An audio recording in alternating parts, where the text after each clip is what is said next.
actually starting the video. Okay. And so you'll see right here, so you'll see some people popping up, and those are stars. That indicates our stars. And then, if anyone is generous enough to donate, we can see their donations right down there. All right. And so it should be any minute you'll start seeing people filing in, and I, of course, like welcoming everyone and letting them know that they're tuned in to the one and only Wildcat Sanctuary, hanging out with Simon here. All right. All right. Hello, everyone. This is Olivia, one of the communications interns, and you might have seen me and Parker with Judson a few times here in the past couple weeks, but this is my first live post, so please be patient with me. I'm excited. This is, again, Olivia with the Wildcat Sanctuary in Sandstone, Minnesota.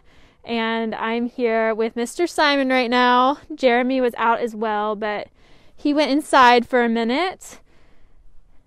Simon's enjoying the nice weather. It's cold, but at least it's sunny. Hello, Judson is here with me. I'm here for moral support, but Olivia is going to do a rock star job of taking you guys through today's live post. I'm looking forward to seeing how she does, and you guys participating as well. So since we have Simon here, and he is obviously a white tiger, I'm going to be going through a little bit about the history of the white tiger and why Simon and Jeremy are here at the Wildcat Sanctuary. White tigers actually originate from one tiger in the 1950s. They are not their own breed or species. They come from a genetic mutation. So all the white tigers that exist today have come from that one tiger, which means they have all come from inbreeding. So Simon and Jeremy in particular came from a zoo that wanted to get accredited by the AZA, which is the Association of Zoos and Aquariums.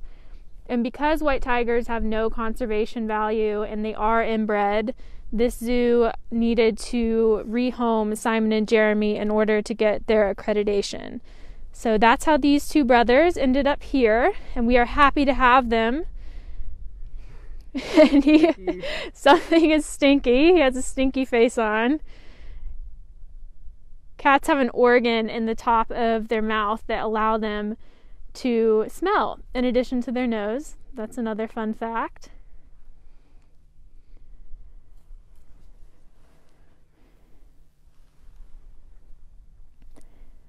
And if you have any questions, you're welcome to ask me. I am very lucky to be an intern, Deborah. I agree.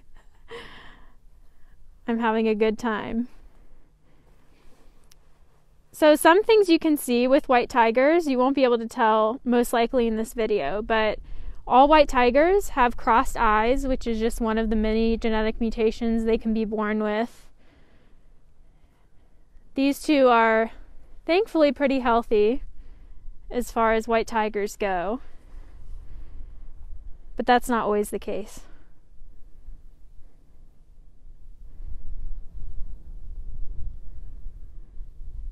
Again, this is Olivia at the Wildcat Sanctuary in Sandstone, Minnesota.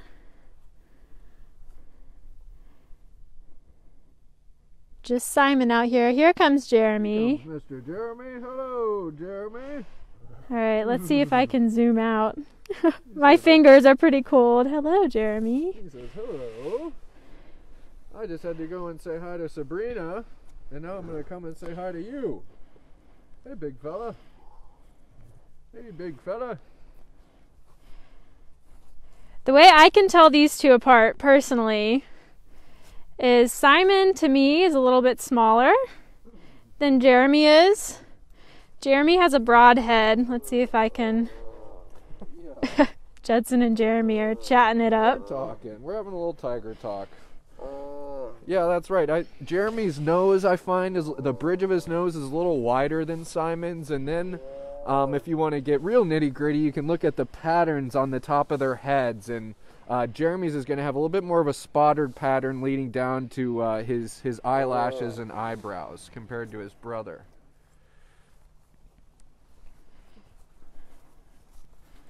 And that's the other thing, Olivia. You're talking about white tigers, and you know, Jeremy and Simon, they're not really white. They're more kind of cream colored and have kind of these brown or taupe stripes. And, you know, unfortunately, when entertainers are breeding these white tigers, they're looking for the whitest coat against the darkest stripes. And so, you know, oftentimes cats like Jeremy and Simon, though they may have that white tiger look, they're not exactly what these entertainers and exploiters are looking for, which means they're most often discarded and ending up in pretty desolate situations.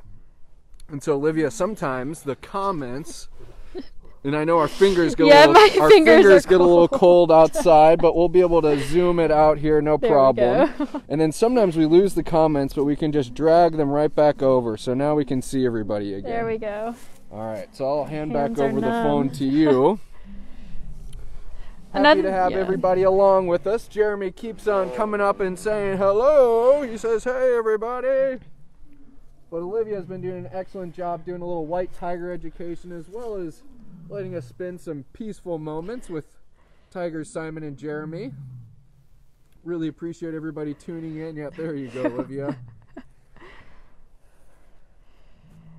Back to their coloring, also another unique thing about these two is that their stripes are brown also versus black, which is often something people who are putting them on display look for. What Judson was talking about, higher contrast in stripes and body color. All right, there we go.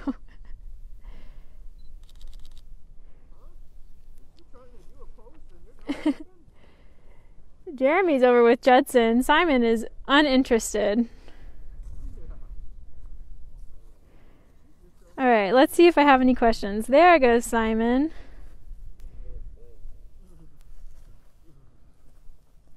All right, I'm going to walk over to these two.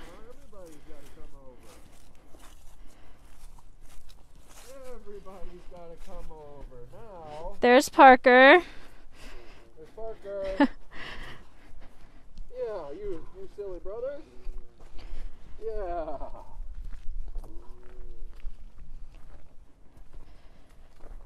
And the cat's always got to come and say hello. That's just how it is sometimes. All right. What are you looking at? I think he might be looking at Dash. I think he is looking at Dash, and Dash is looking back at him. Yes. And I see that Shadow's out as well. And Shadow is keeping an eye on her neighbor, Tao. There's Miss Shadow. These brothers for a little bit longer.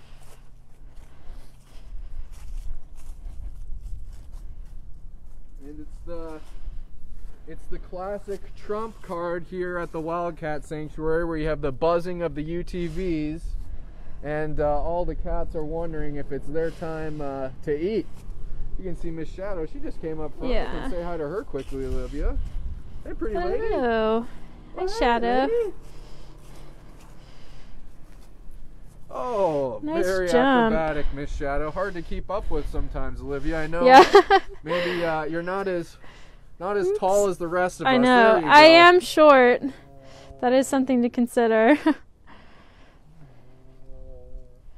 We see Karen says, I hear lions. That's right. I heard Leo and Monza caroling and singing their lion songs over in their new habitat over in Wild Woodlands. You guys would have saw that update yesterday. Tammy did a live post. We're going to do a formal kind of update describing that lion move later this week. But you're right, Karen. We heard lions, and those lion songs are coming from new locations in their switched habitats.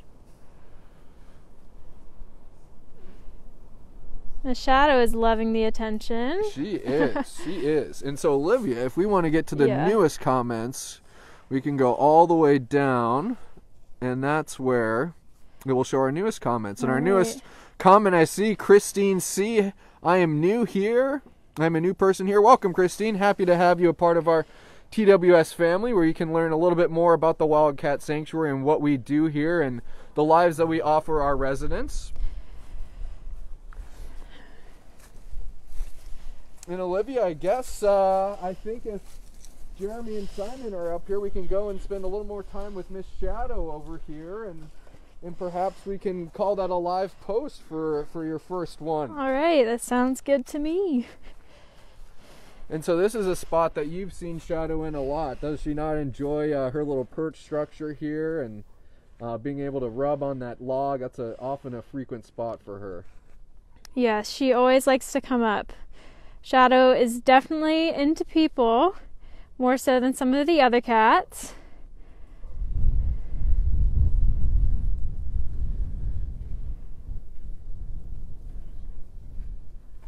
All right, I'm looking for any last questions. Doesn't look like we have any. So, let's see here. I saw one. Did you see one? I saw Linda asked, why did the lions move?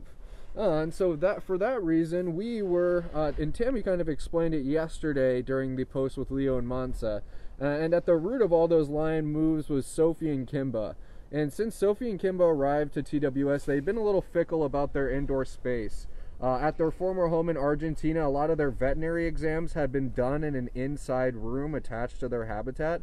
So those two had kind of just grown just a little apprehensive towards their indoor space. And so now, with their move over to Pride Prairie, not only do they have a large shift outside of their room, but their indoor room is even bigger and larger, and we're able to actually put a door in between that bedroom and separate them during feeding. And ultimately, the habitat over in Pride Prairie is just going to be a lot more conducive for those two, and we're looking forward to seeing how they're doing.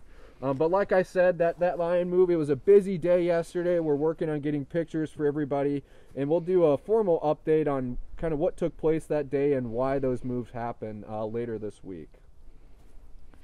All right, well, it looks like Miss Shadow went over to the other end of the enclosure.